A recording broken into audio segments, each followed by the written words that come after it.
कास्तकार श्री दुधराम राहणार मोहघाटा हे सकाळी आपल्या गावाजवळील शेतावर मोहफूल वेचायला गेले असता त्यांना वाघाची डरकाळी अथवा दुरून काहीतरी दर्शन झाले असेल असे त्यांनी कास्तकारांनी प्रथमदर्शनी सांगितले।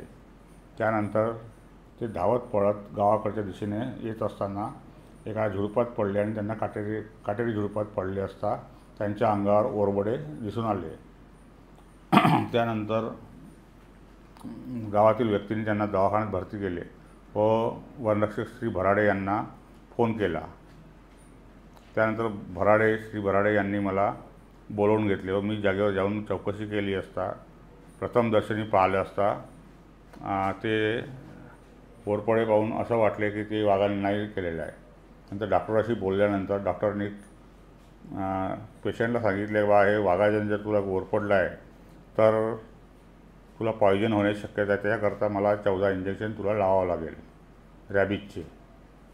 तर त्यानंतर तो घाबरून त्या कास्तकाराने खरं सांगितलं का साहेब मला काही वाघ दिसला नाही आणि माझ्यावर काही हमला केला नाही आणि ओरपडल्यासुद्धा नाही। मला दूरच 100-200 अंदाजे 200-300 मीटरवर तो मला दिसला आणि मी धावत पळत सुटलो।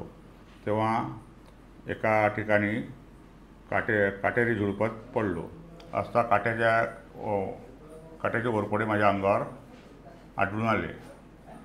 त्यानंतर मी गावात गेलो असता मी लोकांना सांगितलं की माझ्यावर वाघाने हमला केला का मला शासनातर्फे वन विभागामार्फत काहीतरी अर्थसहाय्य मिळेल या लोभापायी मी हे सर्व अफवा फैलवली आणि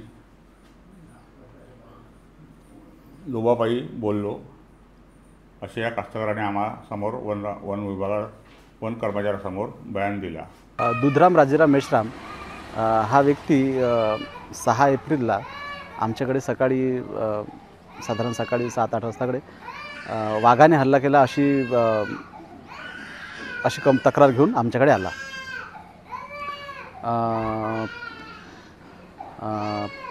परंतु त्याच्या जखमा पाहता पोटावर फक्त ओरबडल्यासारख्या जखमा होत्या आणि त्या फक्त वरवर होत्या, सुपरफिशियल होत्या, आतमध्ये खोल नव्हत्या। तेव्हाच आम्हाला थोडासा डाऊट आला की याला कदाचित कोणत्याच वाघाने किंवा कोणत्या वन्य प्राण्याने याच्यावर हमला केला नसण्याची शक्यता आहे।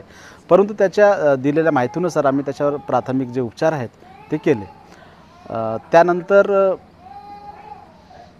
जे वन विभागाचे कर्मचारी आहेत आणि आमचं असं एकमत झालं की याच्यावर काही वाघाने हल्ला केला नाही, त्यामुळे याला थोडंसं आपण रॅबिज आणि 14 इंजेक्शन त्याला लागतात बा असंच त्याला सांगू। त्या अनुषंगाने आम्ही त्याला सांगितलं की तुला वाघाने जर हल्ला केला असेल तर तुला 14 इंजेक्शन द्यावे लागतील असं सांगता बरोबर त्याची बुबडी वळली आणि तो घाबरून नाही मला सुट्टी पाहिजे, मी जातो असं म्हणू लागला। मग मी इंजेक्शन घ्यायला तयारच नाही, मला आताच्या आता सोडा असं तो म्हणू लागला। त्यानंतर पोलीस आणि वन विभागाच्या कर्मचाऱ्यांनी अजून चौकशी केली असता त्यांना त्यांचं स्टेटमेंट दिलं की असं काही घडलेलं नाही, ते मला खरचटलं आणि ओरबडलं आहे असं त्यांनी दिलं आणि तिथून त्याच्यावर वाघ आणि कोणीही हल्ला केला नाही, कुठल्याही वन्य प्राण्याने हल्ला केला नाही असं हे सत्य समोर आलं। एबीपी माझा, उघडा डोळे बघा नीट।